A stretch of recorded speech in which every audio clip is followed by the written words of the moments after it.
अल्हम्दुलिल्लाहि रब्बिल आलमीन वस्सलातु वस्सलामु अला सय्यिदिल मुरसलीन अम्मा बादु फ़ाऊज़ु बिल्लाहि मिनश्शैतानिर रजीम बिस्मिल्लाहिर रहमानिर रहीम।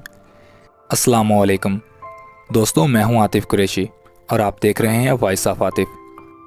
दोस्तों, वीडियो शुरू करने से पहले मैं तमाम भाइयों से दरख्वास्त करूंगा कि बारगाह इलाही के अंदर एक दफ़ा हाथ उठाकर दुआ कीजिए कि या रब्बे ताला हमें कोरोना वायरस जैसी बीमारियों से महफूज अता फरमा जो हम पर एक अजाब की तरह मुसल्लत कर दी गई हैं। कि या अल्लाह पाक हमारे जो भाई भी इस बीमारी के अंदर मुब्तला हैं उनको जल्द से जल्द सेहतयाब अता फरमा और तमाम मुसलमान को इस बीमारी से महफूज अता फरमा और इस जैसी तमाम बीमारियों से हम सबको महफूज अता फरमा। आमीन या रब्बिल आलमीन। दोस्तों, मैं मुसलसल काफ़ी अरसे से कोरोना वायरस के बारे में मुख्तलिफ एक्सपर्ट्स की राय को पढ़ रहा हूँ। कोरोना वायरस को एक दुश्मन की तरह तस्वर कीजिए। इसका फैलाव कितना होगा और कितनों को ज़हनी और जिस्मानी इफ़ेक्ट कर सकता है, इस पर मैं अपने प्यारे भाई आसिफ कुरैशी का एक तज्ज़िया पेश कर रहा हूँ। मेरे मीठे मीठे इस्लामी भाइयों, चीन में ये वबा 2 महीने रही। इसके बाद चीन ने इस पर काबू पा लिया। हालांकि इससे जितना मुमकिन हो सका इसने अफेक्टेड शहर वुहान को आइसोलेट किया, अपनी जदीद टेक्नोलॉजी इस्तेमाल की, लोगों को ज़्यादा से ज़्यादा मेडिकल सहूलत मुहैया की और बाकी शहरों में इसे फैलने से रोका। लेकिन जब तक डेथ रेट बढ़ा नहीं, लोगों ने इसे सीरियस नहीं लिया। फिर मुसलसल अमवात ने लोगों में एक नफसियाती खौफ को तारी किया। फिर बचे हुए सेहतमंद लोगों ने अपनी जान बचाने की खातिर खुद अपने आप को क्वारंटाइन किया, मगर तब तक बहुत देर हो चुकी थी और 3270 लोग लकमे अजल बन चुके थे। 81,093 लोग मुतासर हो चुके थे। अमवात में मज़ीद तादाद बढ़ने का खदशा था कि अभी भी बहुत से संजीदा नौयत के केस हैं। और इसके बाद इटली का मामला ये रहा कि वहाँ की अवाम ने भी बेपरवाही दिखाई और हुकूमत ने भी। दोस्तों, जब तक वहाँ की शरह अमवात ख़तरनाक हद तक नहीं बढ़ गई, हुकूमत ने इसे संजीदा लिया ना अवाम ने। हुकूमत ने इस वक्त इक़दामात शुरू किए जब इन्हें एमरजेंसी नाफज करनी पड़ी और एमरजेंसी के नतीजे में लोगों में और ज़्यादा बेचैनी फैली और वो ज़्यादा मार्केट्स की तरफ भागे और हजूम इकट्ठा होने की वजह से इनमें ये वबा फैलने का सबब बन गया। दोस्तों, इटली की ज़्यादातर अवाम बूढ़े लोगों पर मुश्तमिल है क्योंकि वहाँ पर मेडिकल सहूलत भी ज़्यादा थी जिससे इनकी उम्र लंबी लंबी होती थी। लेकिन इसके बावजूद इटली बर वक्त वबा को कंट्रोल नहीं कर पाया। एक तो वहाँ के लोगों का मिलना जुलना भी निराला है। वो एक दूसरे के गालों को चूम कर एक दूसरे को वेलकम करते हैं जिससे वो बाज नहीं आते थे। और दूसरा, हुकूमत ने 2 हफ्ते से इस मामले पर देर से तवज्जो की और देर से लॉकडाउन किया, मगर फिर भी इटली के लोगों में मौत का खौफ न फैला और इन लोगों ने खौफ से अपने आप को सेल्फ क्वारंटाइन नहीं किया। लेकिन अफसोस की बात है कि अब पछताए क्या करें जब चिड़िया चुग गई खेत। दोस्तों, बहुत देर हो चुकी है। इटली अब सबसे ज़्यादा शरह अमवात की वजह से पूरी दुनिया में खौफ व हिरास का मरकज़ बन गया है। वहाँ जवान मौत भी इसलिए हो रही हैं कि नफसियाती तौर पर वो हिम्मत हार चुके हैं और अब इनका इम्यून सिस्टम भी काम नहीं कर रहा।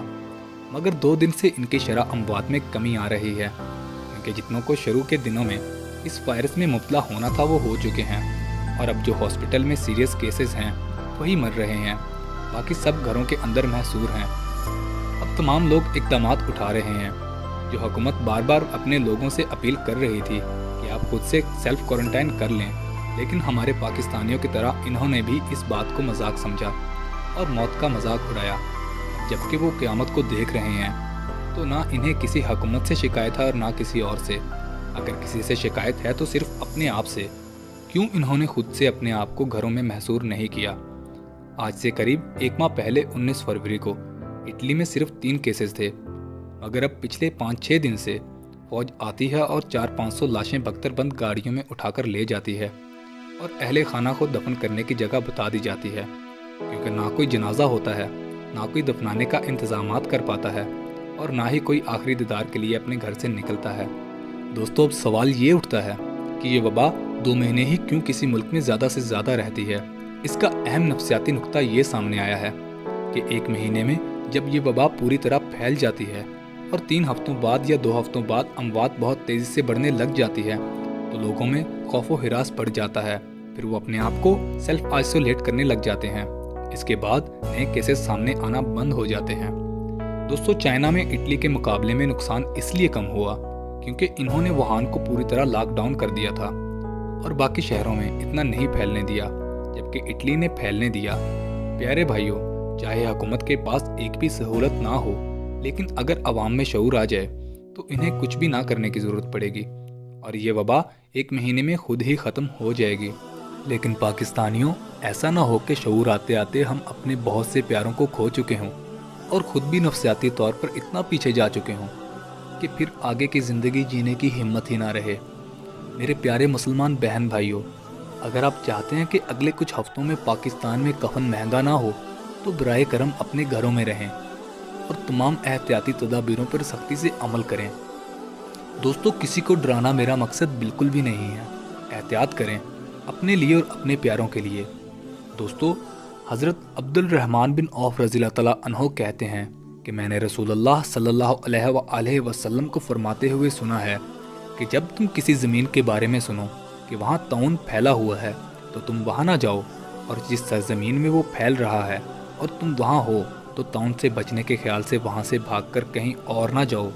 میرے پیارے بھائیوں، یہ بیماری بھی طاعون کی بیماری کی طرح ہے جو مسلسل پھیل رہی ہے، لہٰذا بارگاہ الہی کے اندر ایک دفعہ ہاتھ اٹھا کر دعا کیجیے کہ اللہ پاک کی ذات جتنے بھی اس بیماری کے اندر مبتلا ہیں ان سب کو صحت یاب عطا فرما، اور ہم تمام مسلمان بہن بھائیوں کو آپس کے اندر محبت و اخلاق سے رہنے کی توفیق عطا فرما، اور ہم سب کو نماز پنجگانہ ادا کرنے کی توفیق عطا فرما۔ دوستو، آج کے لیے اتنا ہی۔ میں ہوں عاطف قریشی۔ والسلام علیکم۔ اللہ ہم سب کا حامی و ناصر ہو۔